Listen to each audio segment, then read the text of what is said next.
है बहुत ही इंपॉर्टेंट और बहुत ही महत्वपूर्ण है, क्योंकि आप लोगों का बहुत ही कमेंट आ रहा था कि मैडम जब हम कांटेक्ट बनाते हैं, जब हम रिलेशन बनाते हैं तो हमारा सारा पानी बाहर निकल जाता है, क्या इस वजह से हमें गर्भ नहीं रुकता है। तो आज के वीडियो में हम डिटेल में यही समझेंगे कि रिलेशन जब आप बनाते हो तो उस समय आपको क्या क्या सावधानी रखनी चाहिए जिससे कि आपका सारा पानी बाहर नहीं निकले, और रिलेशन कैसे बनाना चाहिए, और जो पानी बाहर निकलता है वो कैसा होता है। तो वीडियो को पूरा देखिएगा, समझिएगा, जानिएगा। हेलो फैमिली, आप चैनल पर नए होंगे तो चैनल को सब्सक्राइब जरूर कीजिएगा ताकि जब भी जैसे भी वीडियो अपलोड हो नोटिफिकेशन सबसे पहले आपके पास चला जाए। दूसरी बात फ्रेंड्स की अगर हमसे बात करना है तो हमारे जो है यूट्यूब के चैनल को, हमारे मेंबरशिप को ज्वाइन कर लो, वहां से आपको बातें हो पाएगी। सबसे पहले बात करते हैं फ्रेंड्स कि जब हम रिलेशन बनाते हैं तो रिलेशन बनाने के बाद सारा का सारा पानी बाहर निकल जाता है। सबसे महत्वपूर्ण आप लोगों का क्वेश्चन है, तो ये पानी कैसा होता है। तो देखो डियर, जो आपके पार्टनर का स्पर्म होता है ना, वो एक पानी से घिरा होता है, जो है घिरा हुआ होता है। वो जो स्पर्म है ना, वो स्पर्म को प्रोटेक्ट करने के लिए एक पानी जो है रहता है, वो पानी में ही स्पर्म रहता है, और उसका काम केवल इतना ही रहता है कि वो जो पानी है वो आपके स्पर्म को आपके एक महिला के कैनाल तक पहुंचा देना, उसका काम इतना ही रहता है। जब सारा स्पर्म एक बार आपके जो है अंदर चला जाता है तो जो पानी रहता है, जिस स्पर्म में जो स्पर्म में पानी रहता है, यानी कि जो स्पर्म पानी के अंदर रहता है, वो सारा का सारा पानी बाहर निकल जाता है। तो आप लोग समझते हो कि ये सारा मेरा स्पर्म बाहर निकल गया, जी नहीं। अगर स्पर्म की क्वालिटी, मोटिलिटी, मोबिलिटी, अगर स्पर्म की क्वालिटी जो है मोबिलिटी और क्वांटिटी बहुत ही अच्छी रहेगी, हेड डिटेल अच्छा रहेगा, तो वो आपको 3 से 4 मिनट नहीं लगेगा, ये फ्लिपियन ट्यूब में पहुंच जाएगा। और जो आपका पानी निकलता है वो वेस्ट होता है, यानी कि बेकार होता है, वो अच्छा नहीं होता है। ओके अगर आपके पार्टनर का स्पर्म बिल्कुल जैसे कि लो क्वालिटी का है, उसकी जो है क्वालिटी अच्छी नहीं है, क्वांटिटी अच्छी नहीं है, मोटिलिटी अच्छी नहीं है, तो क्या होगा कि वो उसी समय नहीं निकलेगा। जब आप रिलेशन बनाते हो तो उसी टाइम पे नहीं निकलेगा, हाँ बाद में धीरे धीरे करके निकलेगा, क्योंकि वो फ्लिपियन ट्यूब तक नहीं पहुंचता है। ओके वो बीच में ही मर जाता है, तो जो है बाहर निकलता है। वो जाएगा कहाँ, पेट में तो जाएगा नहीं, निकलेगा तो बाहर ही नहीं, बाहर ही ना निकलेगा। और एक अंडे को फर्टिलाइज करने के लिए केवल एक स्पर्म की जरूरत होती है, बहुत सारे स्पर्म की जरूरत नहीं होती है, केवल एक स्पर्म की जरूरत होती है जिसकी quality, motility, mobility, head tail अच्छा रहेगा, केवल वही जाके अंडे को फर्टिलाइज कर लेगा। और जब अंडे को फर्टिलाइज कर लेगा तो अंडे अपने आप को सॉफ्ट जो है अपने आप को हार्ड बना लेता है, ताकि दूसरा स्पर्म उसे फर्टिलाइज ना कर पाए। तो यहाँ पे फ्रेंड्स आपको ये बातें समझनी है कि जो आपके पार्टनर का स्पर्म होता है, जो 1 चम्मच स्पर्म देखते हो, उसमें कई करोड़ में आपके सेल्स होते हैं। जो 1 चम्मच आप देखते हो ना वीर्य, उसमें कई करोड़ सेल्स होते हैं, कई करोड़ स्पर्म होते हैं, एक स्पर्म नहीं होता है, ये चीज आपको नहीं पता चलेगा। उसमें कई करोड़ स्पर्म होते हैं 1 चम्मच वीर्य में। तो वो क्या करते हैं कि वो कई करोड़, सब तो जो करोड़ों के जो करोड़ों में है वो सब तो आपके अंडे को फर्टिलाइज नहीं करेगा, करेगा तो केवल एक ही अंडे को फर्टिलाइज करेगा, एक ही स्पर्म से एक ही अंडा फर्टिलाइज होके और वो बच्चे का निर्माण करेगा। तो और वो जो आपके अंदर गया हुआ है वो 1 चम्मच, तो वो सारा का सारा बाहर ही ना निकलेगा। तो इस भ्रम में आपको नहीं रहना है कि मेरा सारा भ्रम जो है बाहर निकल रहा है, क्योंकि जैसे बिन पानी की मछली नहीं रहती है, वैसे ही बिन जो पानी का आपका स्पर्म है पार्टनर का, वो नहीं रहेगा। वो आपके पार्टनर का स्पर्म उसके लिए प्रोटोकॉल का काम करता है, तो वो रहेगा। तो जब आप रिलेशन बनाते हो तो वो बाहर निकलता है, तो आप लोग समझते हो कि पानी जो है बाहर निकलता है, तो जी नहीं, ऐसा नहीं है। अब दूसरी बात फ्रेंड्स की बहुत सारी महिलाओं का ये भी क्वेरी है कि मैडम जब हम सुबह में उठते हैं तो थोड़ा थोड़ा करके वो जो है डिस्चार्ज बाहर निकलता है।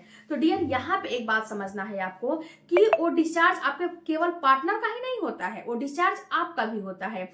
आपका भी जब सेक्सुअल डिजायर बढ़ता है तो थोड़ा बहुत डिस्चार्ज आपके अंदर से भी निकलता है, और जो आपके पार्टनर का डिस्चार्ज होता है, जो उसका अच्छा होता है डिस्चार्ज, वो तो तुरंत आपके फ्लिपियन ट्यूब में जाकर डिपॉजिट हो जाता है।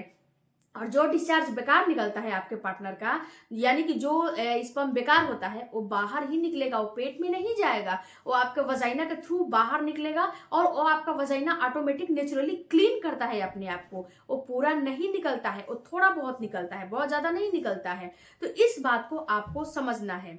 अब दूसरी बात फ्रेंड्स कि जब आपको ये बात समझ में आ गई कि जो स्पर्म होता है वो आपका पेट में जाएगा नहीं, निकलेगा, बाहर ही निकलेगा, तो इस भ्रम में आपको नहीं रहना है। आपको ये सोचना है कि आपका ओवुलेशन कब हो रहा है, आप कॉन्टेक्ट कब बनाओगे, इसके बारे में सोचना है। ओके, इसके बारे में नहीं सोचना है कि आपके पार्टनर का स्पर्म बाहर निकल रहा है। अगर आपके पार्टनर का स्पर्म की क्वालिटी, मोटिलिटी, मोबिलिटी सब चीज सही है तो वो जाके अंडे को फर्टिलाइज करेगा ही करेगा और आपके फ्लिपियन ट्यूब में जाके डिपॉजिट होगा ही होगा, चाहे इसके लिए कुछ भी हो जाए। दूसरी बात फ्रेंड्स कि यहाँ पे मैं कुछ आपको टिप्स भी दे रही हूँ। आपको ये जो है मन में जो है भ्रम है कि सारा स्पर्म बाहर निकल जाता है, तो आप एक काम करो कि उसको थोड़ा सा प्रोटेक्ट करने के लिए थोड़ा सा आप खुद भी उसके लिए जागरूक हो कि आपको कुछ काम उसके लिए करना है। जैसे कि जब आप कॉन्टेक्ट बनाते हो तो कॉन्टेक्ट बनाने के बाद तुरंत आपको उठने नहीं चाहिए, कम से कम 10 से 15 मिनट तक लेट के रहने चाहिए। दूसरी बात फ्रेंड्स कि जो आपको leg up the wall position बताया जाता है उसको आपको करने चाहिए। इससे क्या होगा, इससे ये होगा कि जो स्पर्म अंदर एंटर किया है उसको मूव करने का चांस मिलेगा, वो आपके फ्लिपियन ट्यूब में उसको जाने का रास्ता बहुत जल्दी मिल जाएगा। जब आप अपने पैर को ऊपर करके रखते हो, अपने बॉडी को नीचे और पैर को ऊपर करके इस पोजीशन में रखते हो, इस पोजीशन में, तो तुरंत का तुरंत स्पर्म आपके अंदर जो कैनाल के अंदर एंटर किया है वो आपके फ्लिपियन ट्यूब में तुरंत अंदर जो है पहुंच जाएगा।